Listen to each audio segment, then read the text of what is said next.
Right. Bismillah ar-Rahman ar-Rahim. Assalamu alaikum, Samahat Sheikh Azhar Nasser.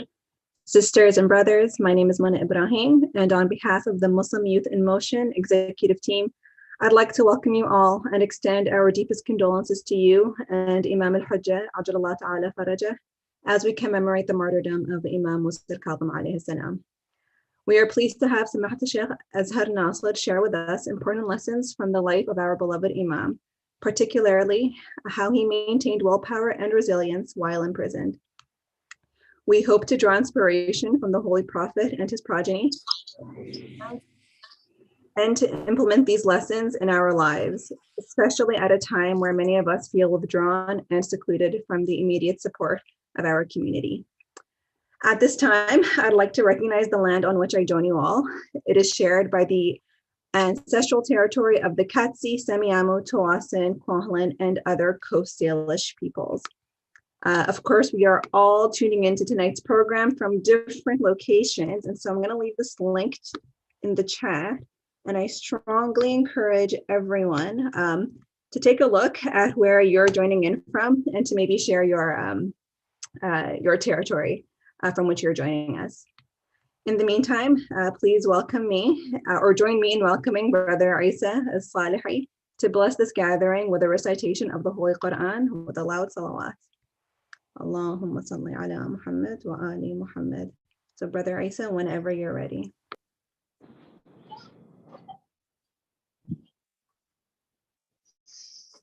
أعوذ بالله من الشيطان الرجيم بسم الله الرحمن الرحيم يسبح لله ما في السماوات وما في الأرض الملك القدوس العزيز الحكيم هو الذي بعث في الأميين رسولا منهم يتلو عليهم آية ويزكيهم ويعلمهم الكتاب والحكمة وإن كانوا من قبل لفي ضلال مبين وآخرين منهم لما يلحقوا بهم وهو العزيز الحكيم ذلك فضل الله يؤتيه من يشاء والله ذو الفضل العظيم مثل الذين حملوا التوراة ثم لم يحملوها كمثل الحمار يحمل أسفارا بئس مثل قوم الذين كذبوا بآيات الله والله لا يهدي القوم الظالمين قل يا أيها الذين هادوا إن زعمتم أنكم أولياء الله من دون الناس فتمنوا الموت إن كنتم صادقين ولا يتمنه أبدا بما قدمت أيديهم والله عليم بالظالمين قل إن الموت الذي تفرون منه فإنه ملاقيكم ثم تردون إلى عالم الغيب والشهادة فينبئكم بما كنتم تعملون يا أيها الذين آمنوا إذا نودي للصلاة من يوم الجمعة فاسعوا إلى ذكر الله وذر البيع ذلك خير لكم إن كنتم تعلمون فإذا قضيت للصلاة فانتشروا في الأرض وابتغوا من فضل الله والذكر الله كثير لعلكم تفلحون وإذا رأوا تجارة أو لهوا انفضوا إليها وتركوك قائما قل ما عند الله خير من اللهو ومن التجارة والله خير الرازقين صدق الله العلي العظيم. Thank you, Brother Isa, for that beautiful recitation. Without further ado, I'd like to welcome Samahat Sheikh to deliver the lecture which will be followed by a short Q&A session, inshallah. So please join me in welcoming him with a loud salawat ala Muhammad wa ali Muhammad. Allahumma salli ala Muhammad wa ali Muhammad.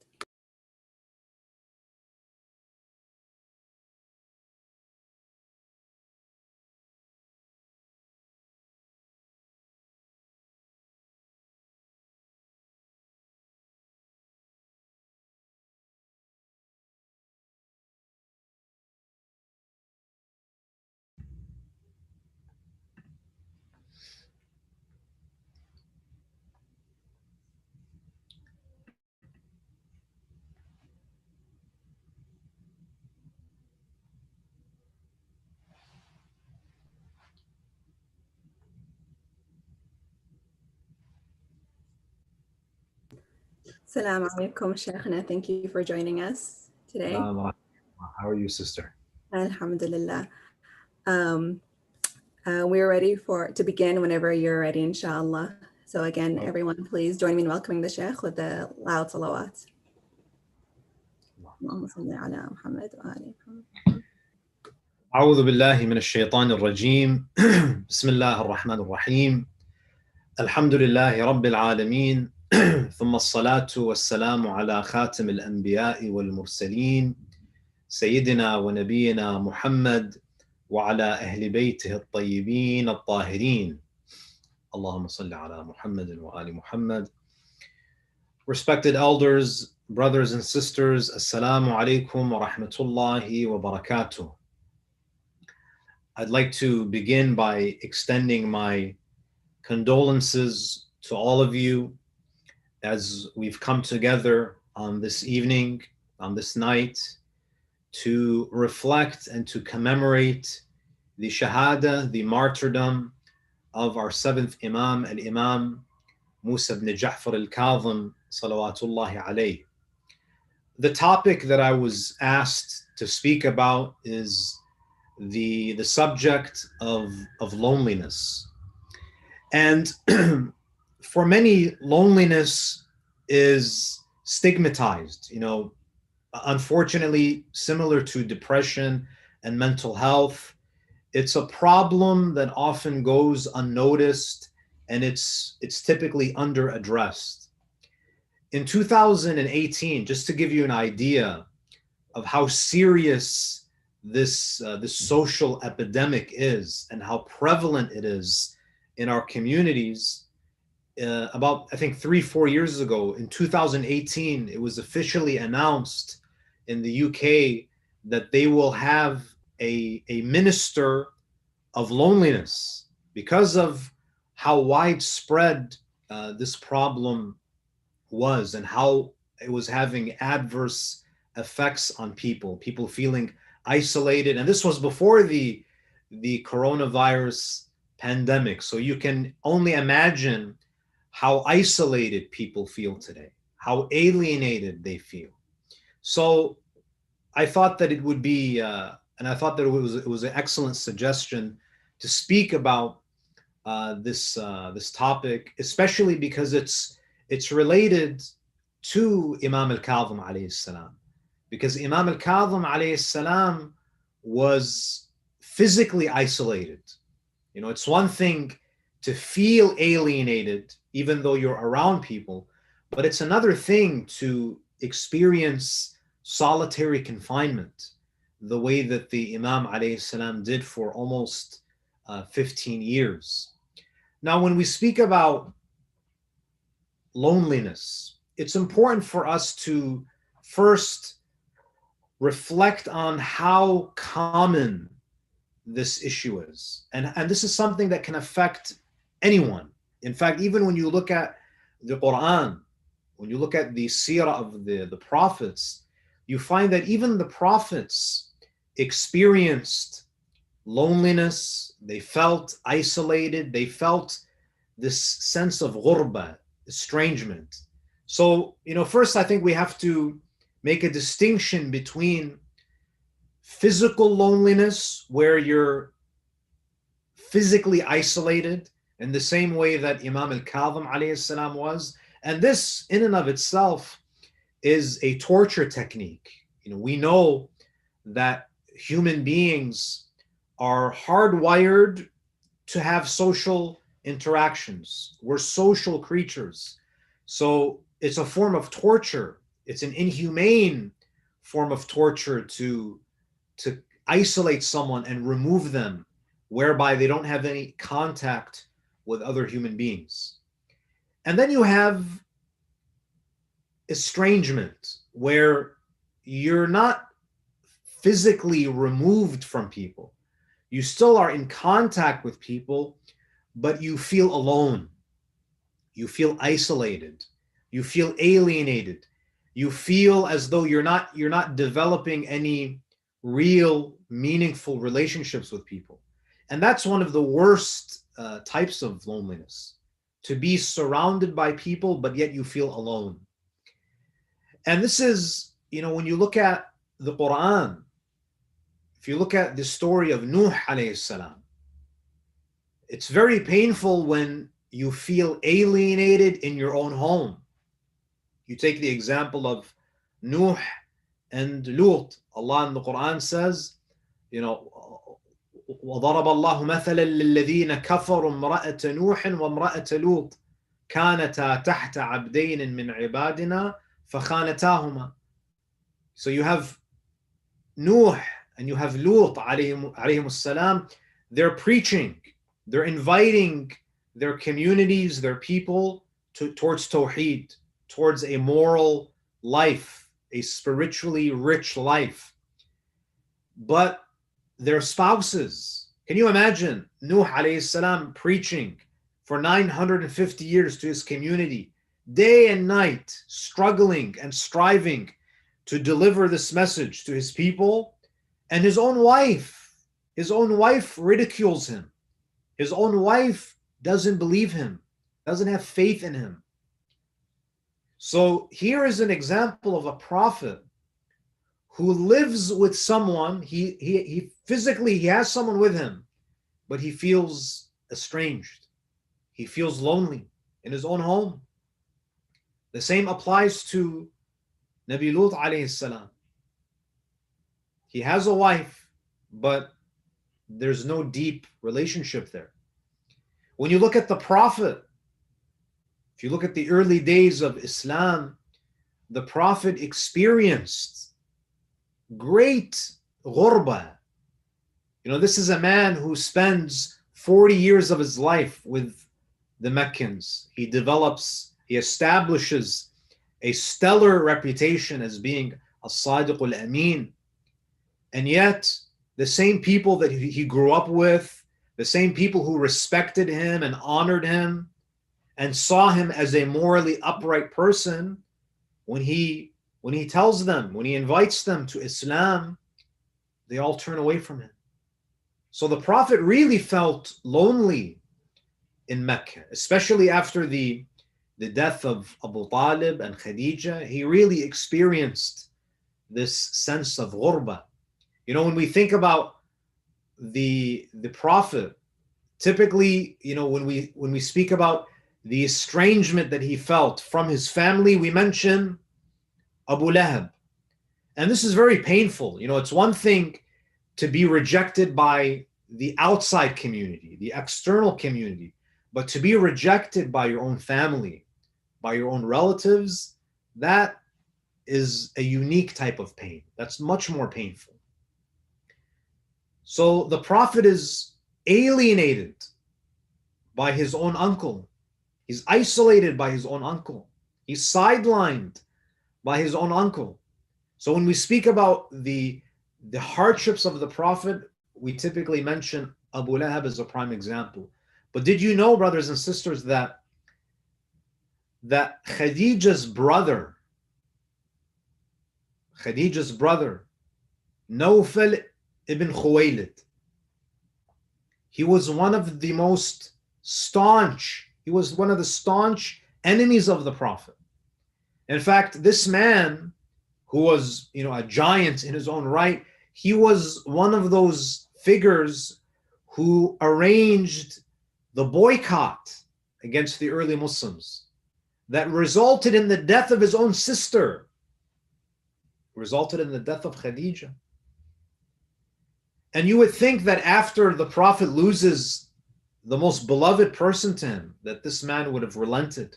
But he fights against the Prophet in the battle of Badr. So here you see many examples of the loneliness, the alienation that the Prophet felt. So this is something that can impact anyone, irrespective of your social status, your religiosity.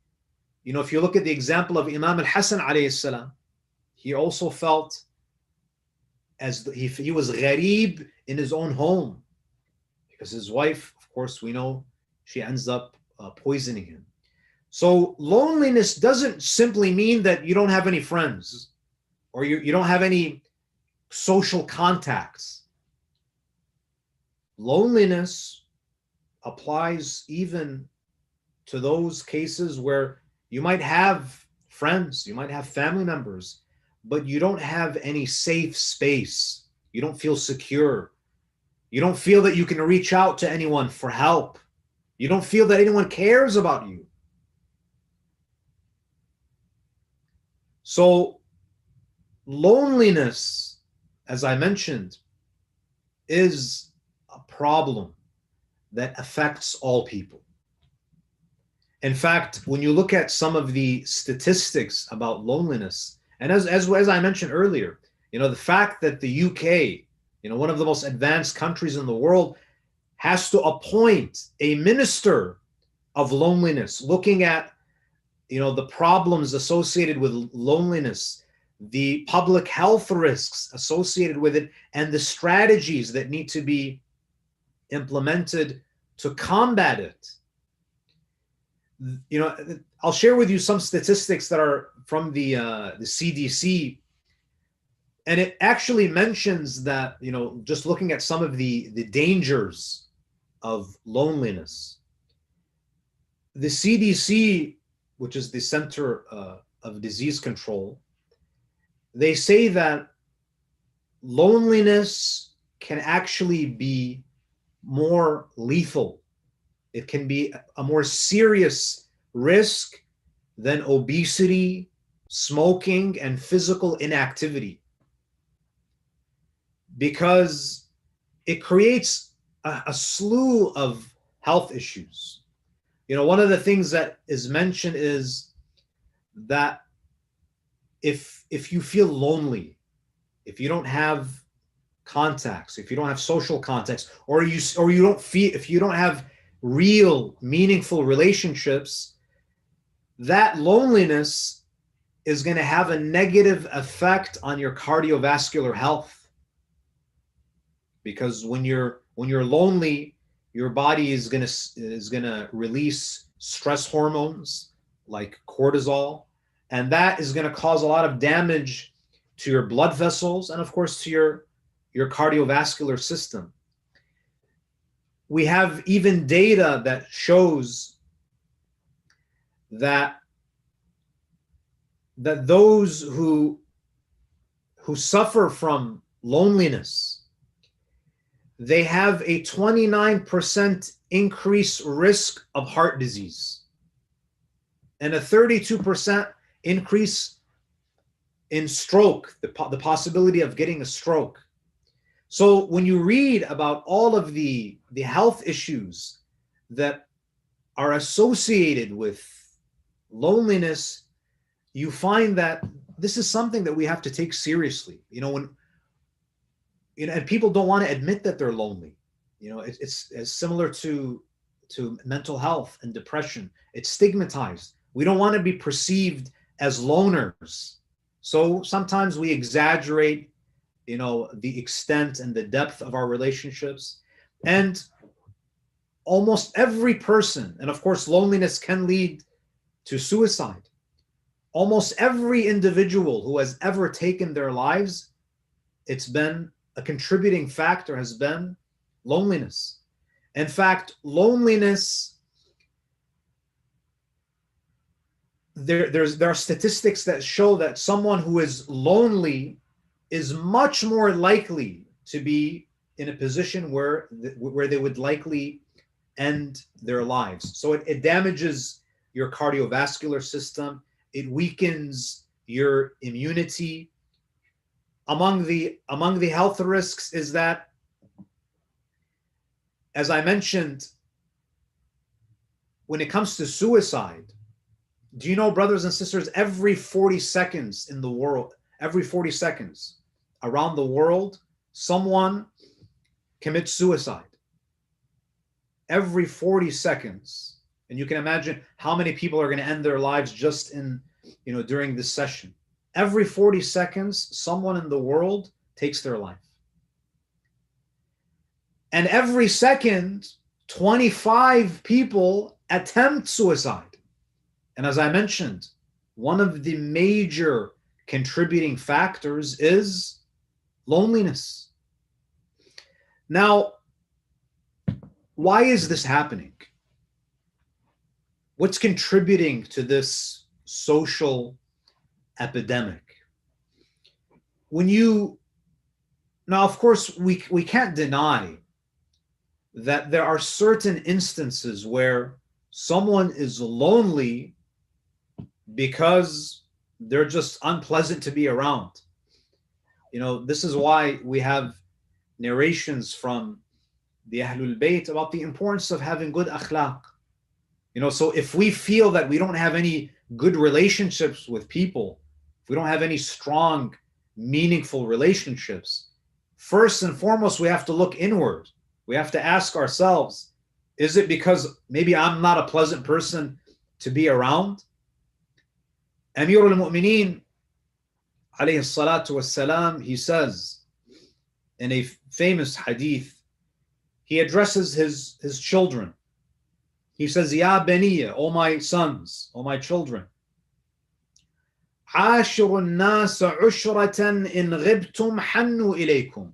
Live in such a way where, and interact with people in such a way where when you're absent, people yearn to be around you. And people are only going to yearn to be around you if you have good akhlaq, if you have good manners, if you're kind, if you're courteous. So if you feel lonely, if you look around and you really realize that you don't have any true friendships, maybe the problem is with you. Maybe you need to better yourself. Maybe you need to develop your akhlaq. You need to refine your character. So the Imam says, Ya baniya ashiru nasu ushratan in ghibtum hannu ilaykum. Interact with people in such a way where when you're absent, they yearn for you. Wa in fuqidtum bakaw alaykum. And when you die, people will cry over you. They will weep over you. Because you are a special person. You uplifted people.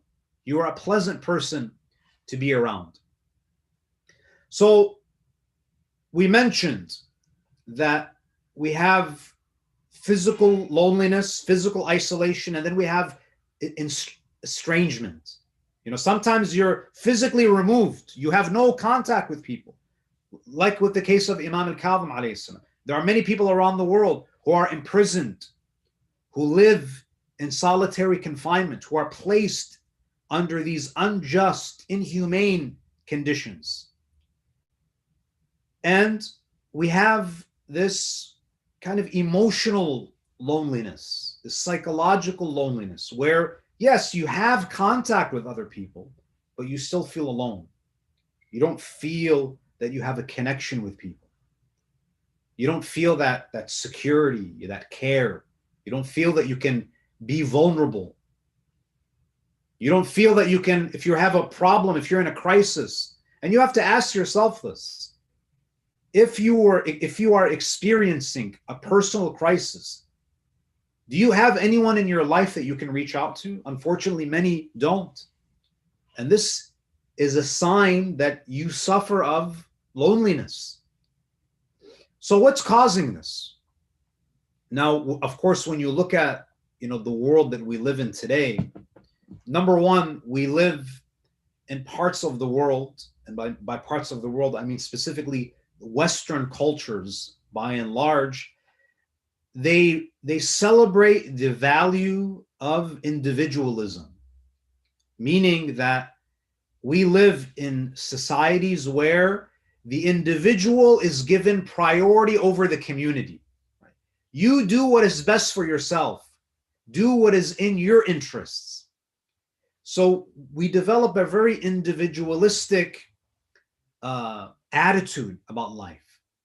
It's all about me. I'm the center of the universe. I determine whether something is good or bad based on whether it benefits me. If it doesn't benefit me, then it's not something that I'm concerned with. If it harms me, then I know that it's automatically bad. If it causes me any inconvenience, I exit out because I have a very individualistic life philosophy.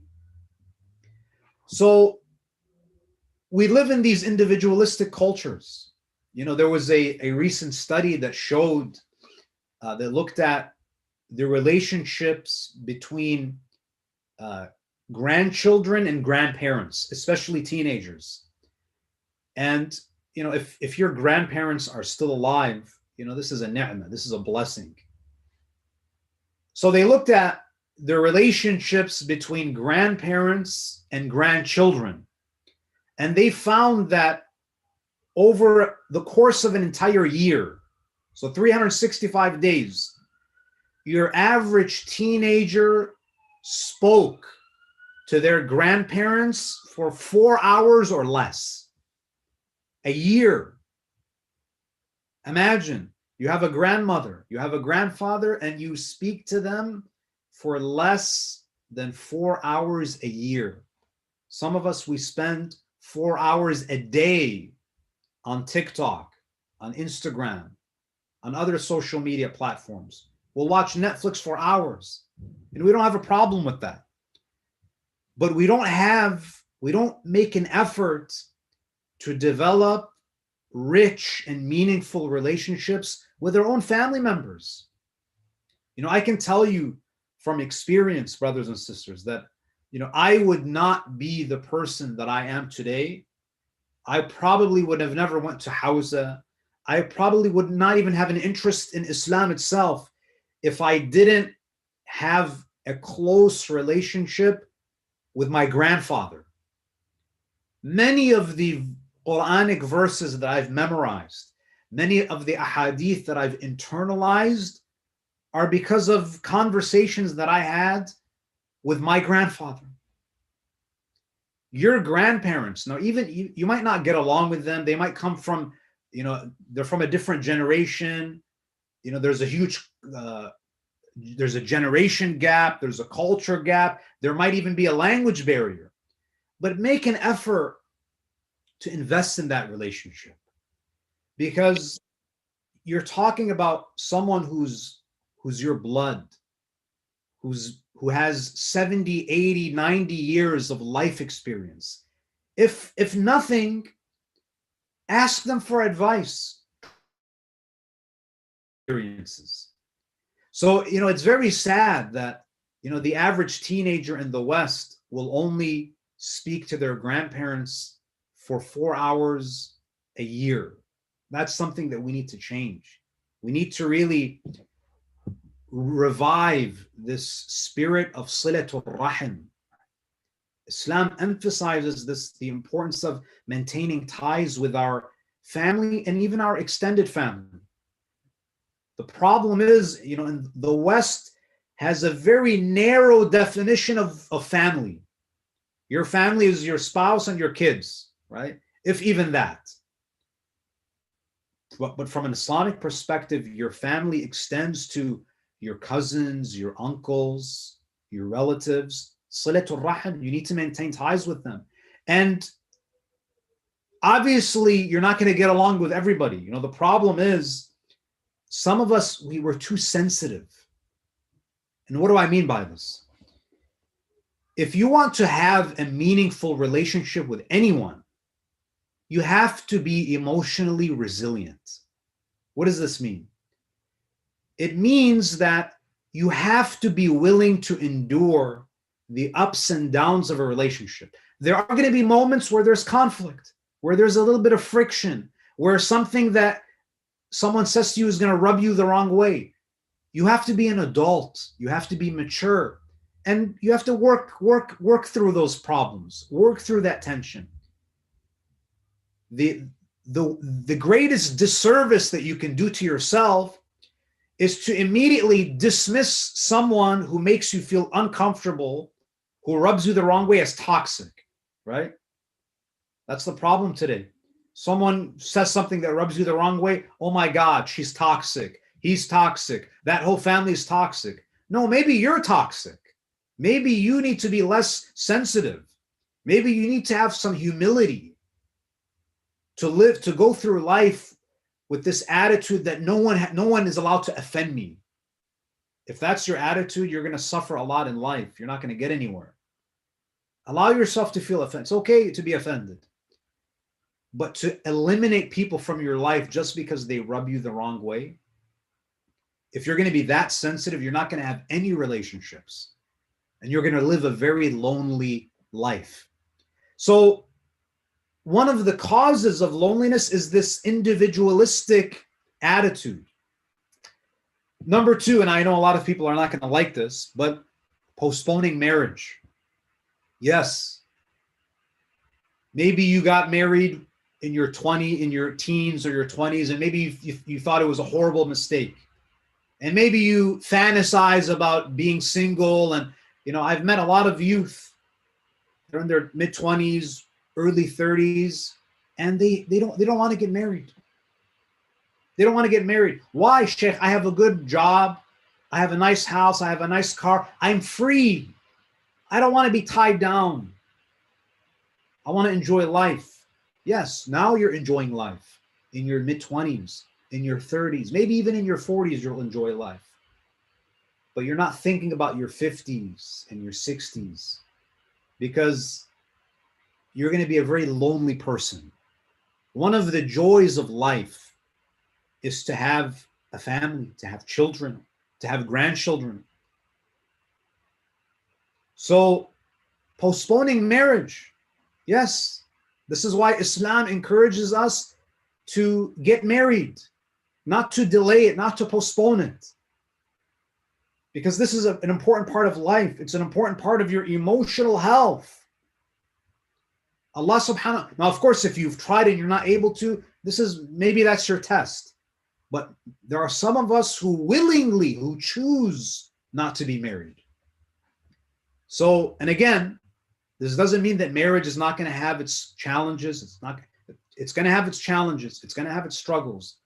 But Allah subhanahu wa ta'ala created us to have these relationships. It's part of life. It's how you develop and you mature as a human being.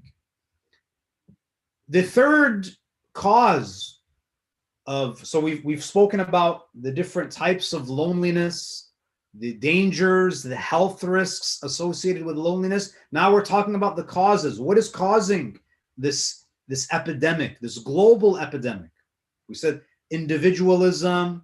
We mentioned the postponement of marriage. Number three is the excessive use of technology.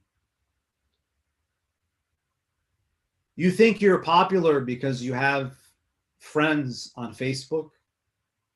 Oh, Sheikh, I have thousands of friends on Twitter, on TikTok.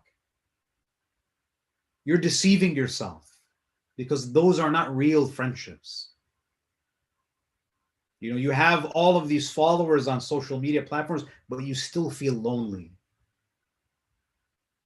You still feel lonely. We have to learn how to put down these devices.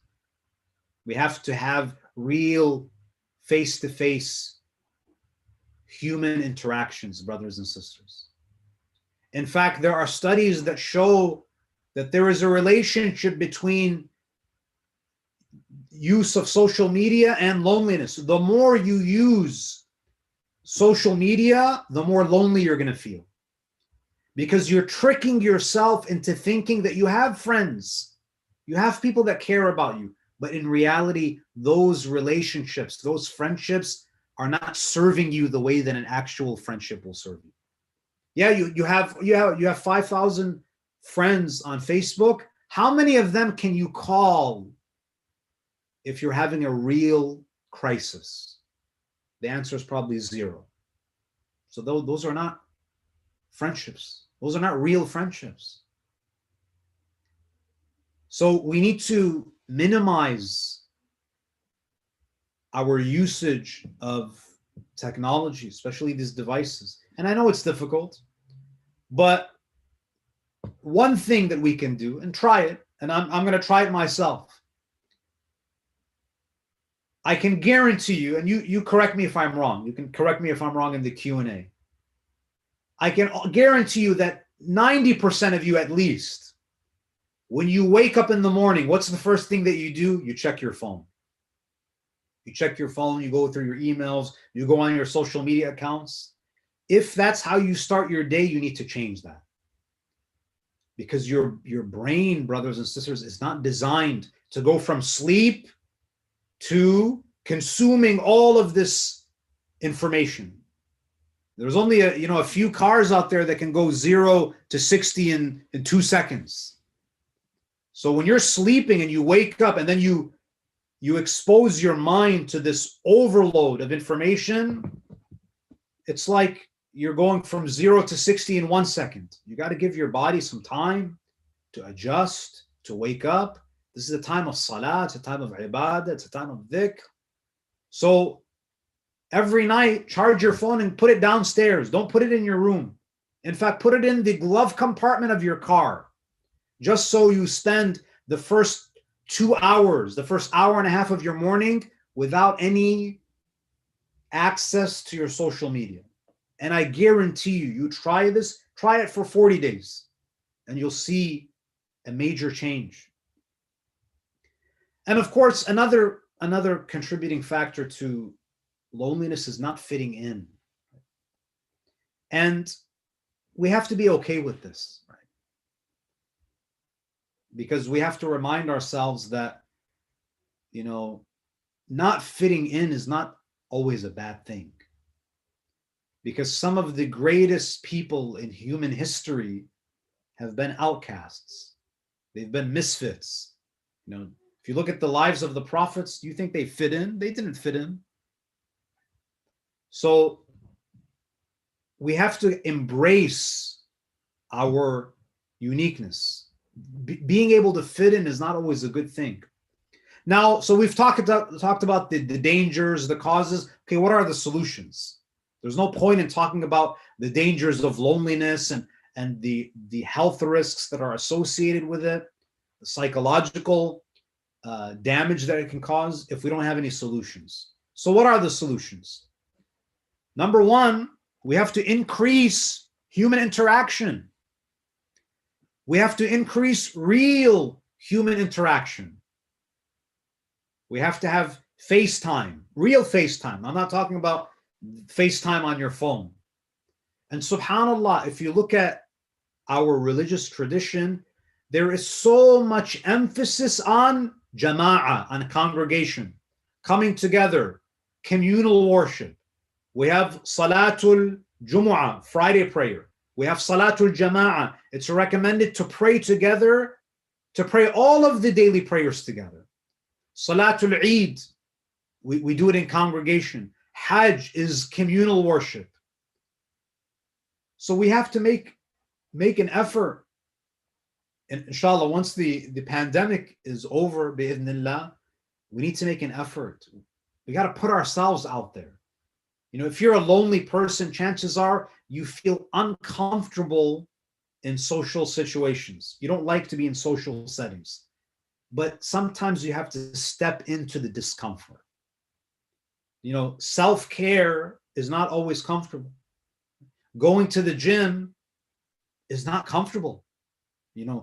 Exerting yourself, putting your body through that type of stress is very uncomfortable, but it's healthy.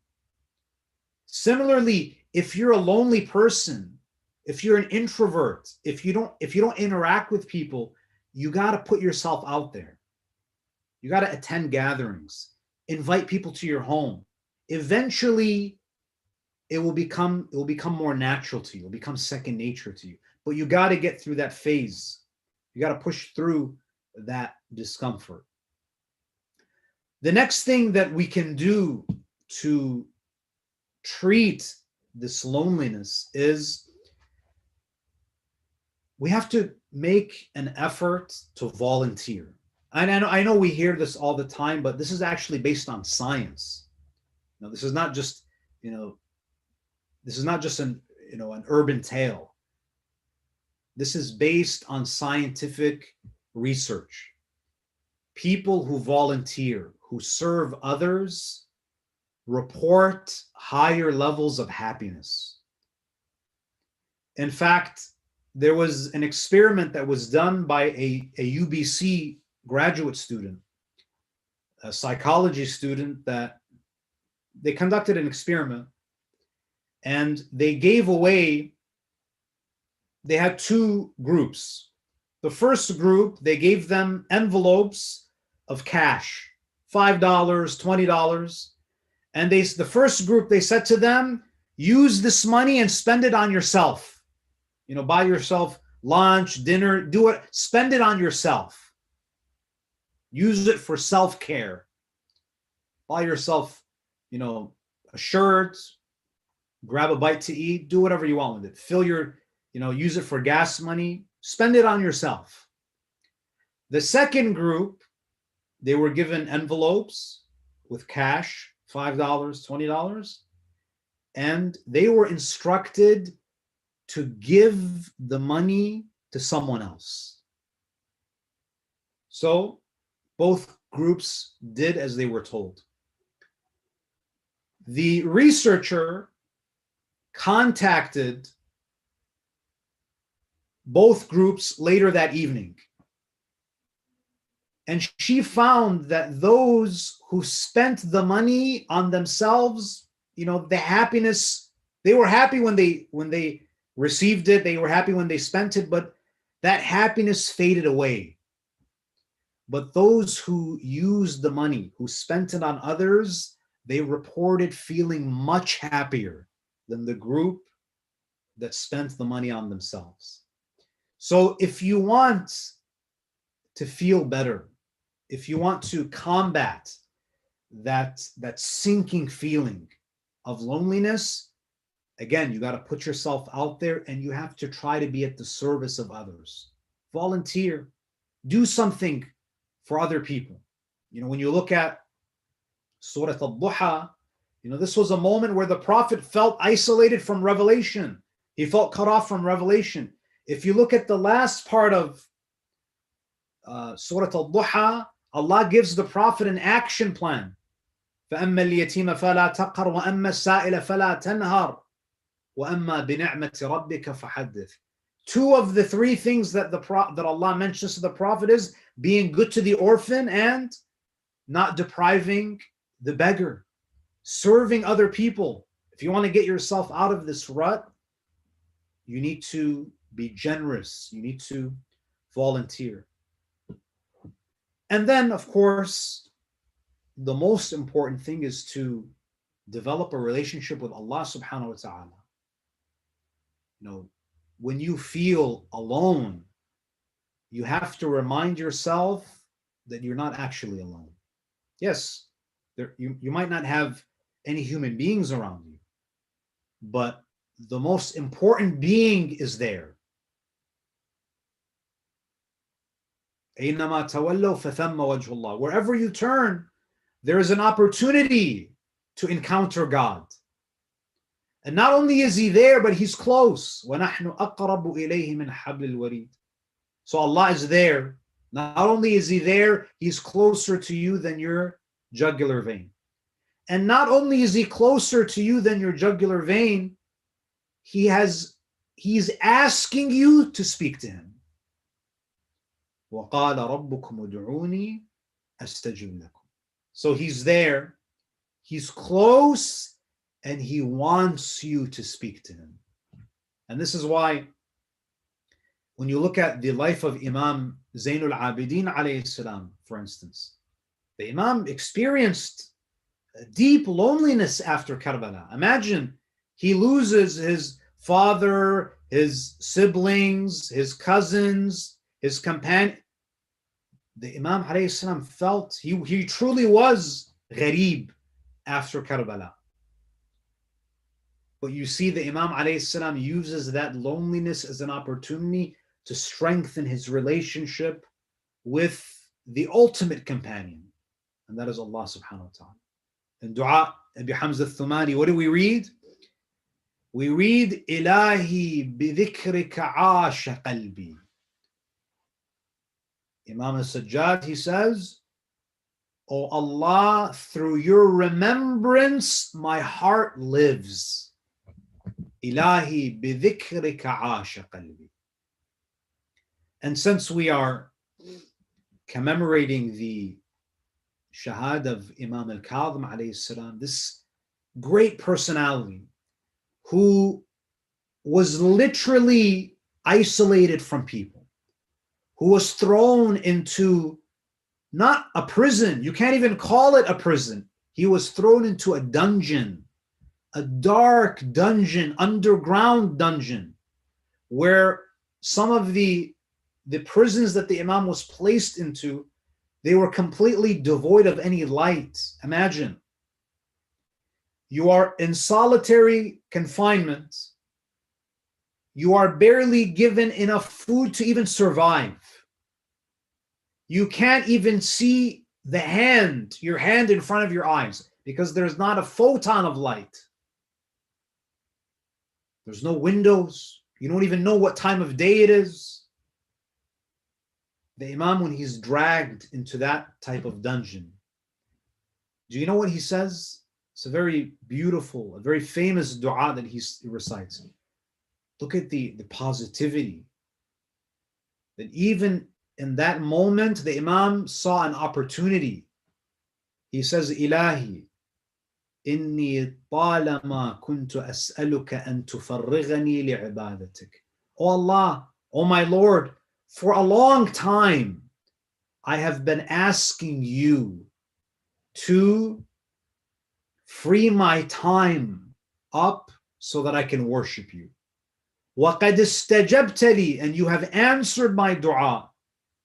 فَلَكَ الْحَمْدُ عَلَى ذَلِكَ, and for that I thank you, O Allah. Now I don't have any social responsibilities. I don't have anything. The only thing I can do now is focus on my relationship with you. With that, brothers and sisters, we conclude our discussion for tonight. If there are any, I believe that there's a Q&A session, and then we'll conclude with the ziyarah of Imam Al-Kadhim alayhi salam.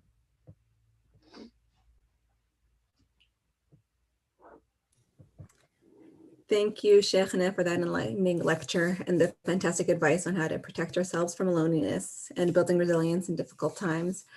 If anyone has a question for Samahat al-Sheikh, you can leave your question in the chat below or raise your hand and unmute yourself. So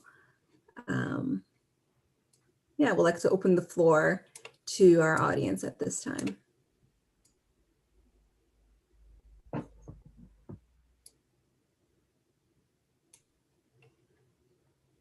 While we're waiting for some questions to be generated, Sheikhna, I guess I could take host prerogative and ask the first question. So you stressed the importance of face-to-face interaction and relying on like the family and community in terms of overcoming loneliness. That's something that's pretty difficult to do in this day and age, in this COVID era. So what other advice do you have for those people who've lost that immediate support system, who've lost that connection with the community and even connection with their own family? Yeah. So I think we have to resort to the next best thing. If we can't physically be with one another, I think that we at least have to, make ourselves part of these virtual communities. I think that, instead of just sending text messages to family and friends, make it a point to actually video conference with one another so you can see each other's faces, because I think that there a lot gets lost in translation when you're only speaking through text. So I think that, given the current circumstances, I think video conferencing definitely does help.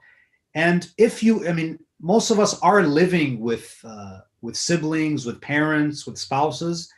At least do your best to have a meaningful relationship with them. And this could be something as simple as, when it's dinner time, when it's lunchtime, everybody put away their devices and we actually have conversations. There was a time when people used to actually talk to each other when they had lunch. They used to talk to each other over dinner. Unfortunately, today, you see a room full of people.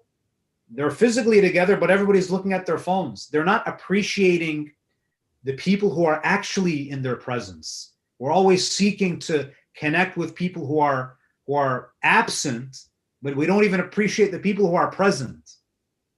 So making an effort to really acknowledge and appreciate the people who are physically around us. And this is one of the qualities of a mu'min. When you look at the Prophet acknowledged the people who were with him. Whenever people would speak to the Prophet, he would orient his body. He wouldn't just turn his head towards someone. He would orient his body towards a person who was speaking to him to give that person their full undivided attention. We need to give our parents, our siblings, our children, our spouses full undivided attention, because our time with them in this life is very short. So it's unfortunate. It would be, a tragedy to allow these precious moments to slip away and not take advantage of the time that we have with each other. And another thing, in addition to eating together and having that, praying together, jama'ah. You don't need to have a mu'amman in the house to have jama'ah prayer. Inshallah, there's one person who is adil in the household, and so praying together, eating together, designating time throughout the day where this is family time, dinner time, prayer time, where you remove all devices and you actually connect with one another.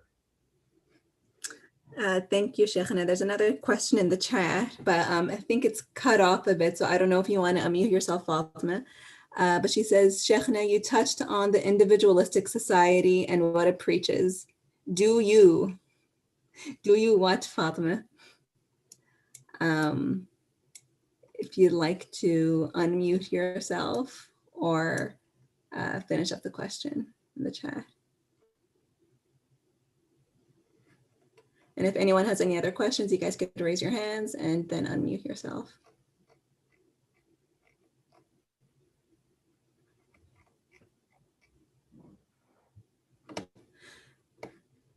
So Sheikh, going back to what you were mentioning about building that connection, I think it's kind of difficult to kind of quit social media cold turkey and to kind of, just completely ignore your phone. So how can we start weaning ourselves out of the virtual and into the physical realm of face-to-face contact? Again, I'm not saying that you need to completely cut yourself off of social media, because I do believe that social media is a valuable tool if it's used reasonably, if it's used within reason. I use social media. It would be hypocritical of me to say that social media is bad. You guys need to completely cancel and unsubscribe from these platforms. I just as I mentioned, I think that we need to take baby steps. I don't think any of us need to be on our phones the moment we open our eyes. So if we just make that the goal for the month, that if you're spending a few hours on social media per day, chances are you're not gonna be able to eliminate that. It has to be done gradually. So let's start with our morning habit, our morning routine. When you wake up in the morning, make sure that your phone is not within reach. Put it downstairs, charge it in another room, put it in the glove compartment of your car, whatever you need to do.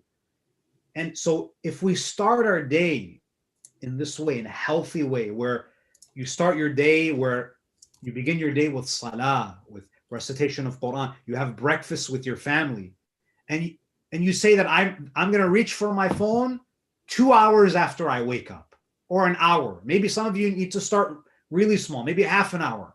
Give yourself a half an hour where you can allow yourself to kind of decompress. You can allow yourself to wake up, because you don't want to bombard your mind with all of this negativity, because a lot of what we see on social media is negativity.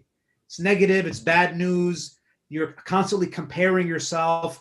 You have this unhealthy curiosity about what's this person doing? What's that person doing? It really breeds unhealthy competition, envy, and you develop a very negative outlook on life because you're just bombarded by this negative news.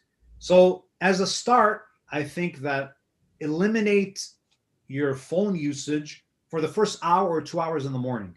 You don't need it. You can check it later. So I think that is where we could start. And I think we have the rest of the question here about individualism. Do you feel that the push for self-care is feeding on the sense of individualism, focus on the self? Okay, so I agree. I think that there's a false dichotomy here where it's almost like you have to make a choice. Care for others or care for yourself. See, that's where the false dichotomy is, where self-care means that you need to focus on yourself and you need to kind of push people away. From an Islamic perspective, caring for others is self-care. So, for example, when Fatima Zahra wakes up in the middle of the night and she's praying for others and she mentions herself last, I guarantee you, if you were like this and you went and you told this to a non-Muslim therapist, they'll say, no. You need to put yourself first. You need to think about yourself. Why are you thinking about the needs of others? You need to focus on yourself. You need to invest in self-care. See, that's the false dichotomy. Because caring for others, being at the service of others, that is self-care. Because you're investing in your soul. And that is what is going to endure and live on. Now, I'm not saying that you need to take on the problems of the world. I mean, you have to determine what your capacity is. But I think a lot of this, this culture of self-care, if it's taken to an extreme, you can very easily become a very egotistical person and even borderline a narcissist, if you just look at the world through that paradigm. Yeah, thank you for that. I think many people might also struggle with the idea of, I guess, balancing the self-care with the sacrifice. So do you have any advice on how we could balance? A lot of people are like either all in or all out. It's difficult to give you kind of, a single formula. I think that you have to kind of judge it by a case-by-case basis. You have to decide what resources you have. If someone comes to me, for example, and they have serious mental health issues, I want to help, but I'm not certified. I'm not qualified. But the way that I can help is that I can direct them to someone who can help them. So if we're able to help people, great, wonderful. But if we're not, then at least if we're able to at least direct them to where they can receive that help. And if you feel that helping this person is just too much and it's taking so much time and it's too emotionally draining for you, whereby you feel that you're getting sick and you're not able to fulfill your own duties towards your family, then I think that's where you need to draw the line. And I think people have different capacities. There might be some person who can help 10 people at once and they can still go about their day and take care of their needs and their families. And other people can't, they just don't have the bandwidth. Helping one person a month is enough. So you have to decide where your threshold is. Sheikh, well said. I think that's a little, some people have troubles finding their threshold to begin with, but I think that's a discussion for another day. It's a learning experience. Yeah. I mean, this is something that I even had to go through myself, because I think most people are very well-intentioned. We like to help others, and this is where the problem is. Sometimes we overpromise and underdeliver. So we have to really think before we commit to helping someone. We have to really take a good look at our skill set, our resources, our networks to see if we're actually able to help the person. So it requires a bit of honesty. Sometimes you have to be honest with yourself that I want to help, but I'm going to do more harm than good. So this is where introspection is important. You really have to evaluate what skills you have. Yeah, very well said. A question just came in. How can we work on being comfortable with being alone? That's a very good question. Because I think the answer is actually quite simple. The way that you get comfortable with being alone is that you have to be alone. You just have to kind of you have to commit to being alone for at least short periods of time. Again, you don't want to isolate yourself for 2-3 days if you've never done it before. Maybe commit to 15 minutes of alone time every day, and then gradually increase it as much as you feel that you need. I think that each person needs about an hour of alone time every day at minimum. I think that, and this is time to kind of just read, to reflect, whether it's exercising. We need alone. So in the same way that we're social creatures, we also need to disconnect. So I think that, how do you get comfortable with being alone? You just have to do it. You have to gradually, I like to give, exercise analogies because I think they work well. How do you get comfortable with working out? You have to work out. And you have to do it gradually. If you've never worked out, you probably shouldn't spend 2 hours in the gym the first time. You go there, you kind of get acquainted with the equipment, spend maybe 20 minutes, 30 minutes, and then you gradually work your way up as you develop. And I suppose it's also important to make sure that alone time is quality alone time and not just time on your phone. Yeah, exactly. Time on your phone is not. That's a very destructive form of alone time. All right, ahsantum, Sheikhna. If there's no other questions, let's move on to the next portion of the program. So I believe we want to read ziyarah. Sure. I'll conclude with the ziyarah of Imam Al-Kadhim alayhi salam. Sallu ala Muhammad wa ali Muhammad. Allahumma salli ala Muhammad wa ali Muhammad. اللهم صل على محمد وآل محمد. السلام عليك يا نور الله في ظلمات الأرض. السلام عليك يا ولي الله. السلام عليك يا حجة الله. السلام عليك يا باب الله. أشهد أنك أقمت الصلاة وآتيت الزكاة وأمرت بالمعروف ونهيت عن المنكر وتلوت الكتاب حق تلاوته وجاهدت في الله حق جهاده وصبرت على الأذى في جنبه محتسبا وعبدته مخلصا حتى أتاك اليقين. أشهد أنك أولى بالله وبرسوله وأنك ابن رسول الله حقا. أبرأ إلى الله من أعدائك وأتقرب إلى الله بموالاتك. أتيتك يا مولاي عارفا بحقك مواليا لأوليائك معاديا لأعدائك فاشفع لي عند ربك. السلام عليك يا ابن رسول الله. أشهد أنك صادق أديت ناصحا وقلت أمينا ومضيت شهيدا. لم تؤثر عمن على الهدى ولم تمل من حق إلى باطل. صلى الله عليك وعلى آبائك وأبنائك الطاهرين. اللهم صل على محمد وعلى محمد. Thank you so much, brothers and sisters, for your gracious invitation.